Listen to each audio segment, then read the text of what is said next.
Amigas y amigos de Lux Populi, sobrevolando las redes, queremos darle la bienvenida a este programa de hoy, 5 de diciembre de 2020, en el que vamos a estar tratando, como siempre, nuestros temas de mujer, equidad, transparencia y ambiente, pero dándoles un enfoque especial en todo lo relacionado con la Navidad panameña para este año 2020.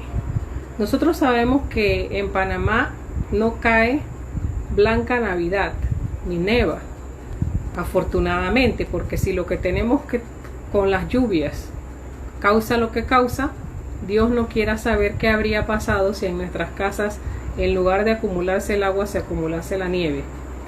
En fin, que somos benditas y bendecidos, y por eso esperamos que este año tengamos una dorada Navidad, es decir, que ya el sol haya reclamado su espacio ante la lluvia, que ya debe irse de vacaciones los 3 meses del verano, que nosotros sabemos que en Panamá verano, invierno y estaciones no hay, sino estación lluviosa y estación seca, pero de cariño le hemos dicho siempre así. Vamos a comenzar entonces con la temática de ambiente. En la temática de ambiente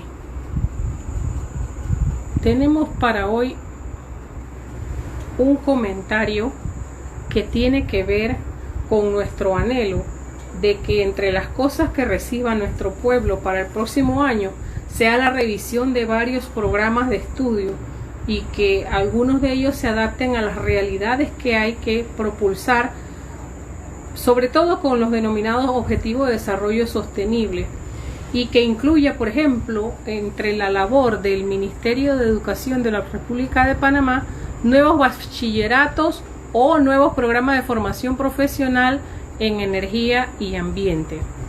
Aparte, quisiéramos también pedir que, entre otras cosas, se considerara por igual hacer algunos cambios a esas leyes que tiene ahora mismo la República de Panamá, y que dio como preferencia a las grandes corporaciones eléctricas por sobre los derechos de la población y por sobre el ambiente. Me refiero al hecho de que si las personas están invirtiendo de su propia cuenta en dispositivos térmicos solares o en dispositivos fotovoltaicos, no tiene por qué obligárseles a acceder a la red eléctrica, y que de la red eléctrica entonces les haga el descuento de lo que es su consumo. Si la persona no tiene ese interés, debería respetarse, porque no es una persona a la que le están llevando la electrificación, sino que ella misma se le está proveyendo.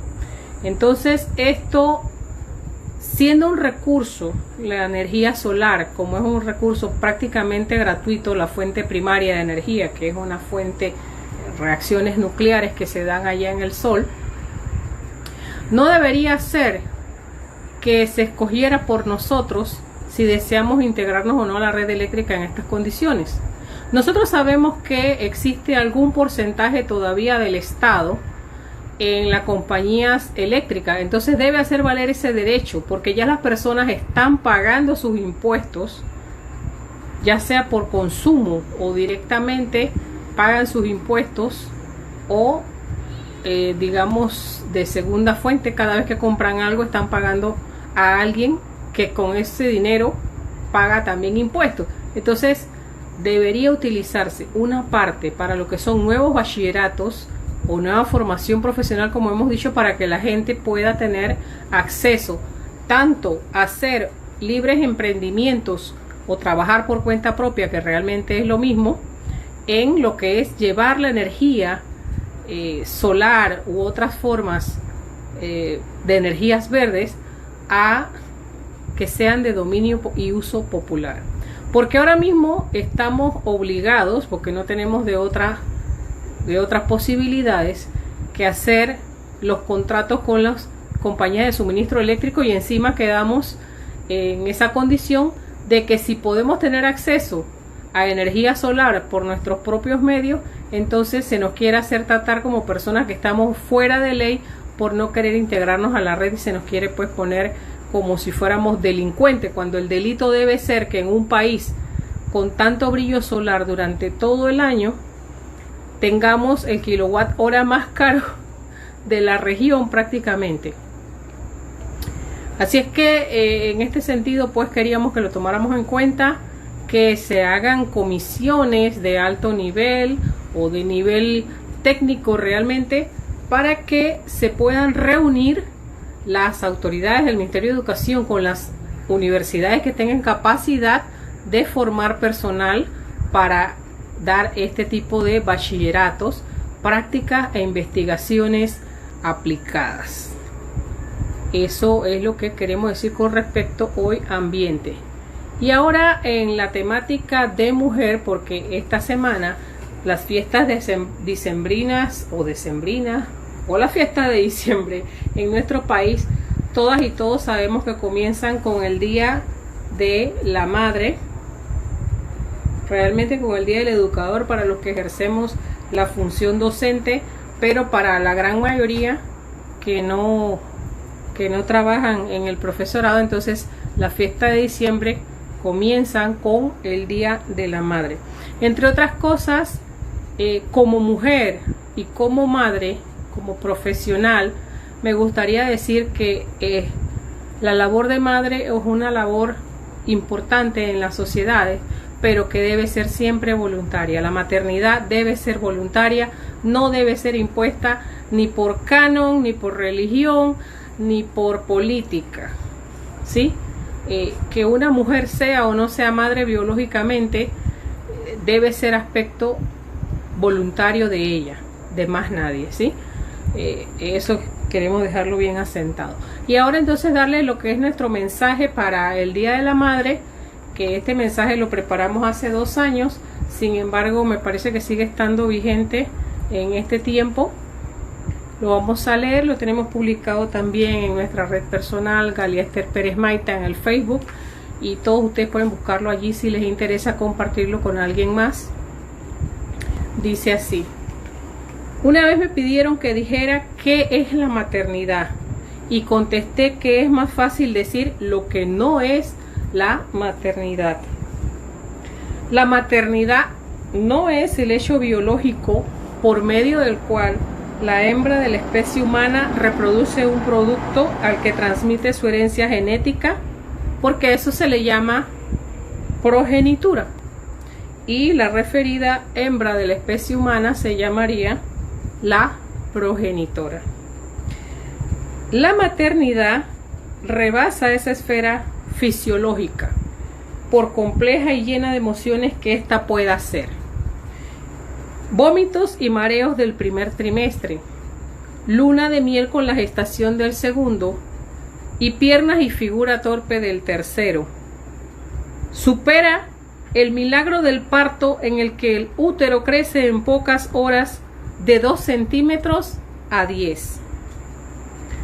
Fuente suprema de dolores que permiten ese crecimiento, y va también más allá del amamantamiento, pese a la ternura típica del contacto y a la transmisión de anticuerpos. Maternidad tampoco es la búsqueda de recursos para garantizar la subsistencia. Todo ello lo hacen también los mamíferos inferiores, incluso los insectos. Existe una araña que cuando no consigue presa para repartir, se encoge sobre sí misma, simulando ser otra especie y dejando que los retoños la devoren sin un solo movimiento de reacción al ir siendo desmembrada. La maternidad, finalmente, no es la preparación para la vida independiente. Hay aves y grandes bestias que enseñan a volar o a buscar la caza a sus crías. Estas 3 cosas, dar abrigo, sustento y entrenar, son funciones instintivas. Nos quedamos sin nada entonces cuando le quitamos a la madre los 3 méritos instintivos. No creo. ¿Vale de algo quitar todo el romanticismo asociado regularmente a la maternidad? Sí, y de mucho. La maternidad debe ser la diferencia entre la animalidad y el raciocinio. Es la enseñanza por sobre el entrenamiento. Maternidad es la salvaguarda de valores solidarios, la lucha de supervivencia como colectivos y no de individualismos. La memoria que ha de transmitirse para no olvidar los errores que como humanidad se han cometido y la interminable cadena de la que somos los eslabones actuales en ese largo camino recorrido y por recorrer sobre una entidad mayor, nuestra Madre Tierra, a quien debemos igualmente amar y proteger. Cuando diferenciamos las funciones de la madre de las de la progenitora y nos damos cuenta que debemos reunirnos y trabajar en grupos para que sea posible construir una memoria y mente común que nos guíe como especie. En casa enseñamos a vivir en comunidad, que la nuestra refleje lo que queremos de nuestras autoridades y de nuestros congéneres. Una repartición equitativa e igualitaria de las funciones en casa hará que más adelante sea digerible en los logros profesionales y en la participación política. Apoyar y aceptar la inteligencia natural de nuestras hijas e hijos y no hacerles creer que han fracasado si no se inclinan por carreras académicas o por asignaturas de perfil lógico-matemático visibilizará más allá de los claustros académicos las inteligencias múltiples, todas necesarias en una sociedad inclusiva. Exigir la dignificación de todas las formas honradas de ganarse la vida, salarios dignos e igualdad de género, por ejemplo. Y además, sacar tiempo para escuchar a las juventudes, valorar sus puntos de vista y ofrecer consejo enriquecedor. En fin, son tantas cosas que es mejor estar claras en lo que no es maternidad. En lo que querramos que sea, debemos trabajar todas y todos con pie firme y sin vacilaciones. Feliz día a las madres panameñas, a las madres de todas y todos los panameños y a las madres que hoy viven en Panamá. Juntas todas para aportar por un mejor país y por la integración a grupos regionales y hacia un orden de justicia social y respeto e igualdad entre todos los miembros de la familia humana. Espero pues que puedan meditar esto con sus amistades, parientes y las que tienen hijas también conversar al respecto. Hay funciones instintivas que nos hacen amar a nuestras madres instintivamente también, pero más allá de eso debemos ver lo que hemos aprendido de nuestras madres o de las personas que se encargaron de nuestra crianza, bien sea una maestra, una tía, una abuelita. A todas ellas les debemos honra y felicitaciones en el Día de las Madres. Y volvemos a repetirlo, madre sí, pero voluntariamente. Ahora nos gustaría, amigos y amigas de Lux Populi, sobrevolando las redes, hablar un poco de los anuncios que se han hecho sobre que se va a quitar el bono solidario a la familia de la persona que se encuentre en algún festejo durante las fiestas de diciembre. Bueno, en primer lugar, nosotros tenemos que decir que somos conscientes de la importancia de proteger a la población en general de lo que es la irresponsabilidad aislada de los individuos, pero en ese caso quiero mencionar como principales responsables por la gran diseminación que tiene nuestro país a todas estas personas que estuvieron hablando pidiendo que se terminara la cuarentena anticipadamente para reiniciar los grupos 1, 2, 3, 4, 5 y así sucesivamente. ¿Por qué? Porque no se les olvide que no fue iniciativa popular el reintegro, que hubo incluso profesionales, empresarios, diciendo que a una sociedad de nada le valía tener bien a la población viva y saludable si la economía se iba al piso. Y nosotros vimos a los directivos de la salud en Panamá y a sus principales consejeros arreglar las estadísticas para decir que sí, que súbitamente había desaparecido aquella alta peligrosidad y que hoy teníamos que aprender a vivir con el virus, que teníamos que dejarnos pues ya de estos miedos, y que teniendo las medidas de bioseguridad no iba a haber mayor percance. Y nosotros hemos visto cómo se han disparado los contagios, cómo hemos llegado a sumas astronómicas, y porcentualmente estamos peor que muchos países de peores ingresos. Entonces sí que es verdad que la salud no le importó a mucha gente a la hora de cuidar sus economías. Entonces los que no han puesto absolutamente nada en la coyuntura del COVID-19 son los que están ahora pidiendo que se le quite el bono a las personas pobres, por supuesto, porque no vimos que haya necesidad del bono, por ejemplo, en aquella boda judía que todos recordaremos que se hizo, y que simplemente fueron los abogados de estas personas a presentarse a ver qué era lo que había que hacer y pagar lo que tuviese que pagarse.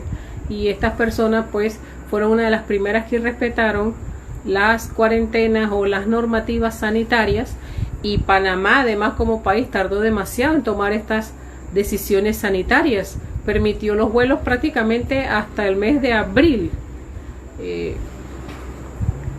Tenemos también que recordar que se permitió en muchas ocasiones que fuesen asesores personas que podían ser después interesados en jueces y partes, en este caso podríamos decir, de lo que tuvo que ver con la vacuna.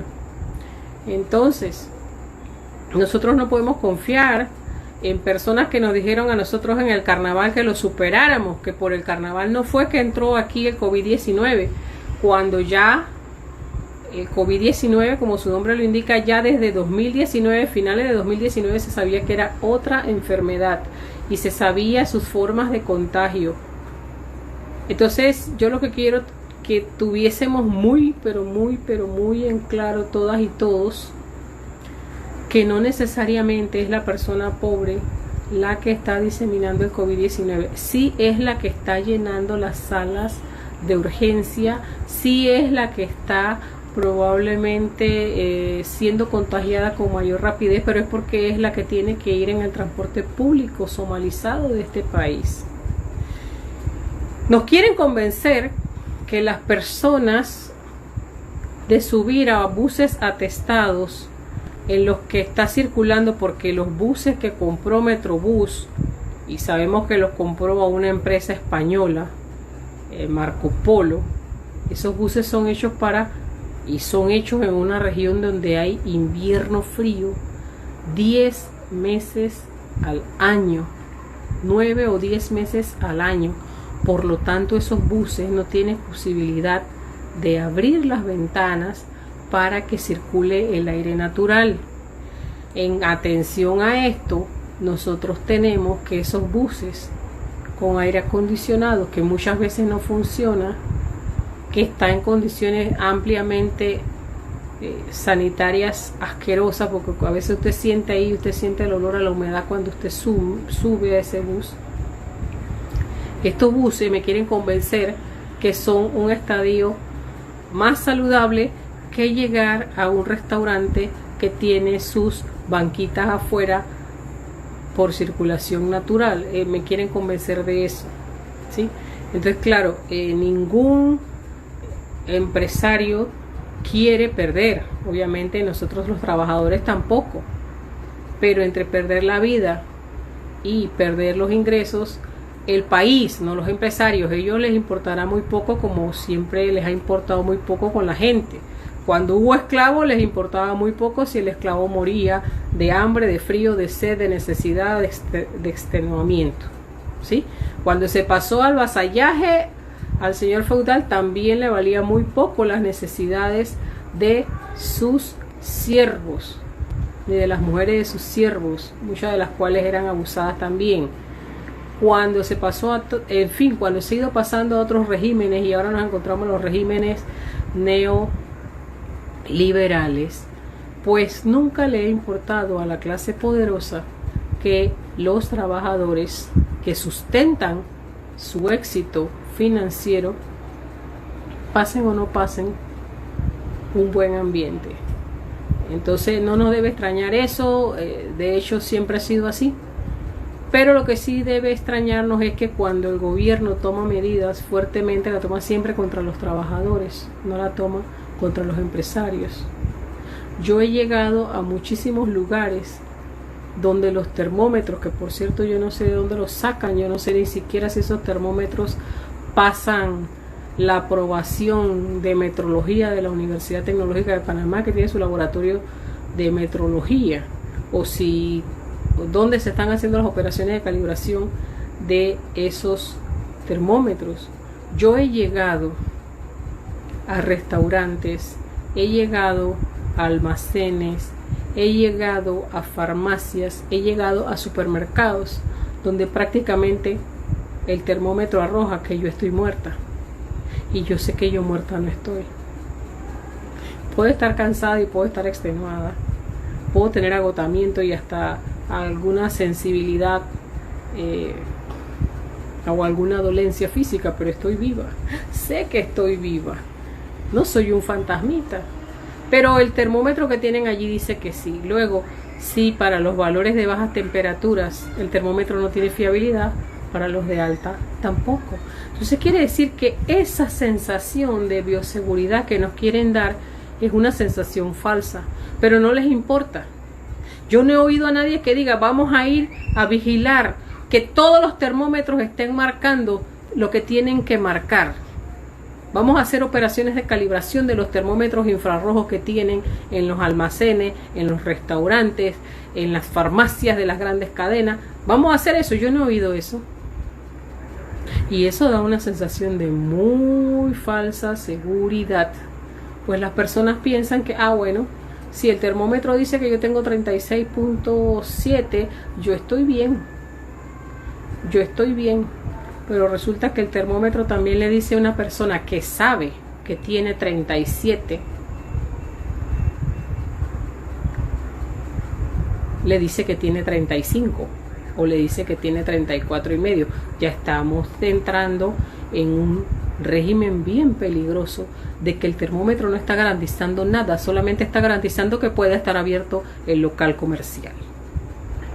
Así que estas son las cosas que a mí me gustaría, pues, que en nuestro país hubiese un poquitito más de equidad, que no fuese solamente contra el pobre, contra que se van las medidas de control y al que se le multa fuertemente, porque esto de quitarle el bono por 3 meses equivaldría a ponerle una multa de $300 a personas que prácticamente no tienen ingresos ahora. Sí, yo sé que es una irresponsabilidad hacer fiestas en este tiempo,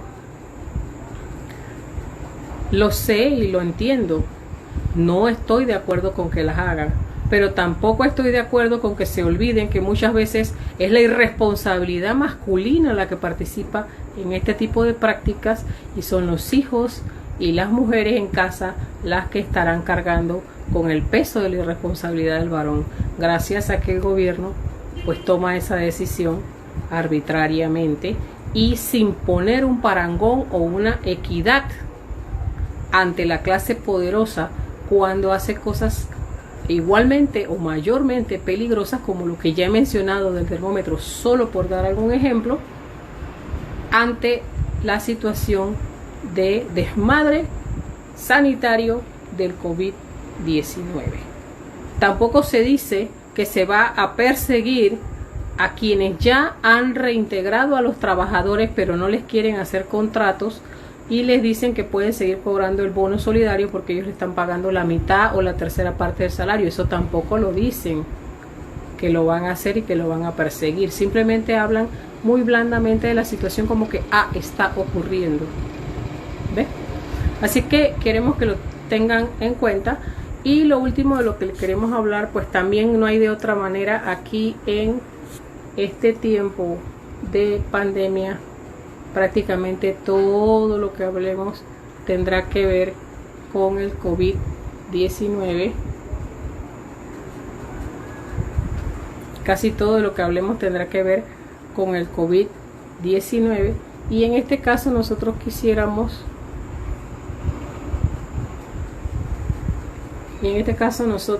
quisiéramos hablar sobre la vacuna.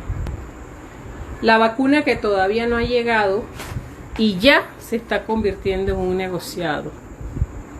Se está hablando de que se va a vacunar en masa, pero no se está hablando de qué mecanismo se va a utilizar para escoger las vacunas que se van a comprar, ni por qué se ha escogido esas vacunas y no otras, ni si se va a dar un amplio espectro de compra para que la persona pueda tener confianza en las investigaciones que ella ha hecho, ni se está dando, por ejemplo, espacio en radio, televisión y prensa de personal realmente no involucrado por ganancia comercial con la escogencia de uno u otro tipo de vacuna.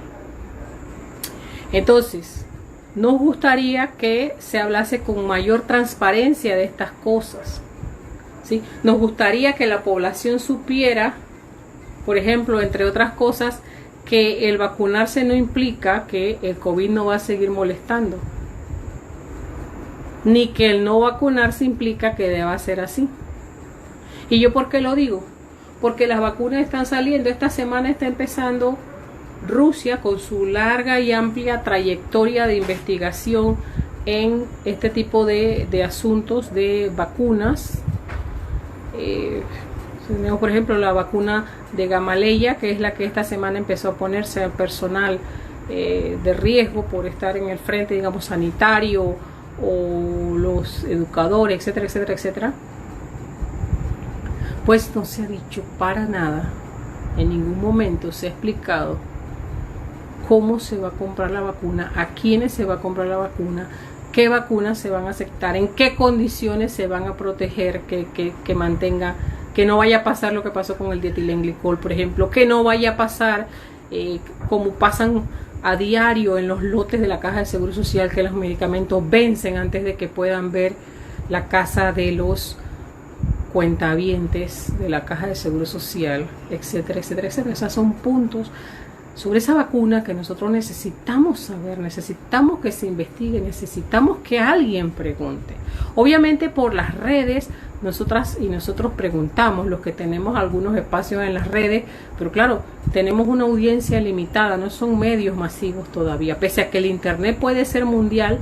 La capacidad de acceder al internet de manera docente con un tiempo suficiente para hacer la consulta, para asimilar la decisión, esas cosas no nos las están dando.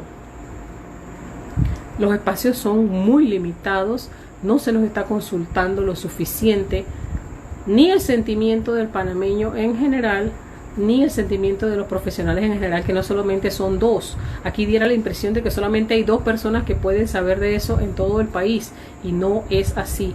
Y de esas 2 que tienen, hay una que es parte de uno de los grupos farmacéuticos que están produciendo una de las vacunas, lo cual lo deja ante mis ojos, lo deja totalmente fuera de valía, porque es juez y parte y así no creo sus opiniones, pese a que es un profesional sólido que se le reconoce y que haga buenos esfuerzos. Pero bueno, anteriormente y en contra suya también va el hecho de que nos dijo: superen el carnaval, no va a llegar jamás de China hasta acá eso.